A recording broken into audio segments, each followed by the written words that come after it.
Hello everyone. The 3-card blind main event ban vote has come to a conclusion, and these changes will come into effect beginning in May. Let's begin by discussing the pre-vote in regards to the Moxes. April's meta was very much overwhelmed by decks that were running Mox Jet as a way to cast an extremely powerful early 2-drop, as well as defend against the tax that Chancellor of the Annex has. Rather than taking any immediate action on the Moxes, we decided to do a pre-vote that would determine how banning the Moxes would be handled in the future, where you were able to choose whether you would like to see the Moxes voted on individually, as a category, or not voted on at all. This proved to be a very divisive vote.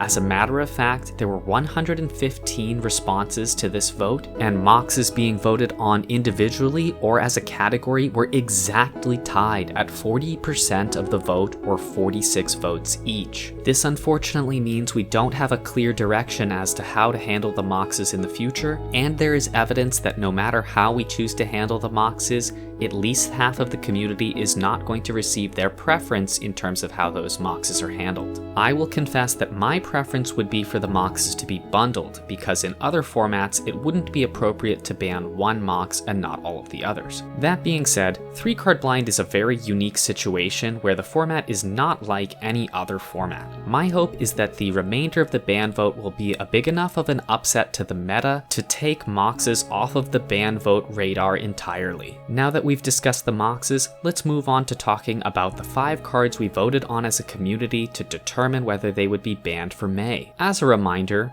you were able to vote +2, +1, 0, -1, or -2 to express your preference for each card, whether you would like to see it banned or not, where a positive number indicated that you would prefer the card to remain legal, and a negative number indicated that you would prefer the card to be banned. To avoid stringing you on any longer, I will let you know that all 5 cards that were voted on this month were added to the ban list. The first card on this list we're going to discuss is Chancellor of the Annex. This card had an average opinion of -1.04, making it the card that was most strongly desired by the community to be added back to the ban list. This is not Chancellor of the Annex's first rodeo, but it might be its last, at least for a very long time. Although its average score was unimpressive at best, Chancellor of the Annex had a massive 20% popularity, and players fearing running into that tax effect is what drove so many players to choose to play Mox Jet decks in the first place. Using this month as a case study, we can see that Chancellor of the Annex was a force that homogenized the meta and made it less interesting and fun for many players in this community.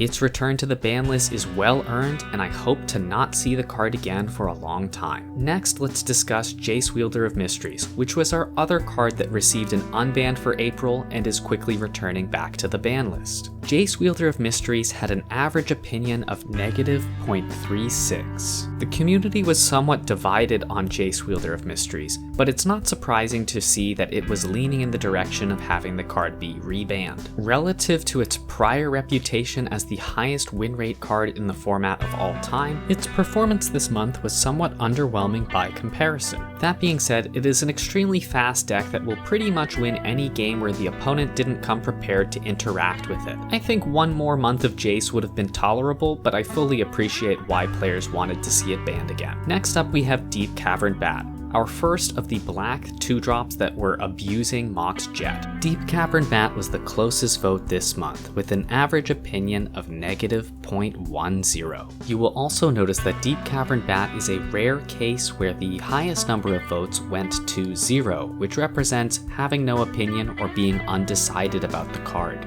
I think that was a reasonable stance for many players to have. Deep Cavern Bat was clearly an issue this month, but there is a lot of reasons to believe that it won't continue to be as strong of an issue in future months. Having the card take a temporary time out on the ban list seems appropriate and is a nice precaution in regards to meta health. That being said, Deep Cavern Bat is likely a better candidate for future unbans than many other cards. Next up we have Nezumi Shortfang, which had an average opinion of -0.73.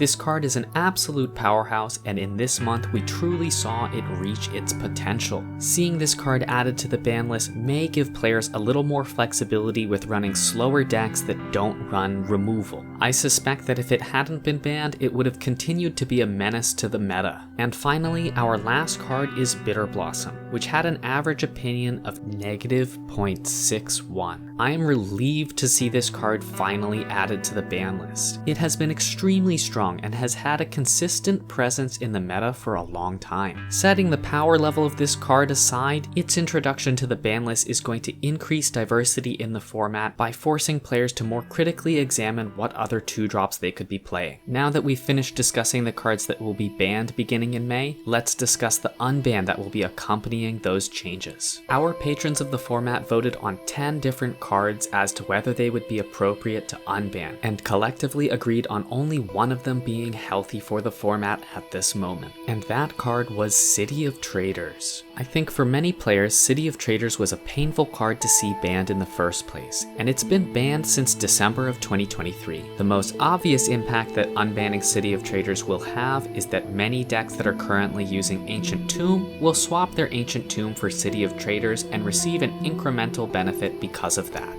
There are some strategies that benefit from the City of Traders unban more than others, however. For example, Isochron Scepter decks were massively nerfed when City of Traders was banned. Taking 2 damage every time you wanted to activate your Scepter was an extremely steep cost to pay, and even invalidated certain Isochron Scepter options like Geth's Verdict. I suspect that the reintroduction of City of Traders to the format will mean that we will see a whole lot more Sphere of Resistance, Hangerback Walker, Isochron Scepter, Elixir of Immortality, and Steel Overseer this coming month. It's difficult to say right now, but I'm optimistic that this unban will help add diversity to the format as opposed to remove it. I nearly forgot, but we actually have one more card to talk about this month, which is Stormcrow. For those of you who missed it, we banned Stormcrow as part of an April Fool's joke. In the spirit of that joke, I wanted to give the community the opportunity to express whether they would like the card unbanned or for it to remain on the permanent ban list as part of this joke. Stormcrow came in at an average opinion of -0.50, so Stormcrow will stay on the permanent ban list at least until April Fools of next year. Happy brewing, everyone. I'm looking forward to seeing what you come up with this May. Thanks for watching, everyone, and see you soon.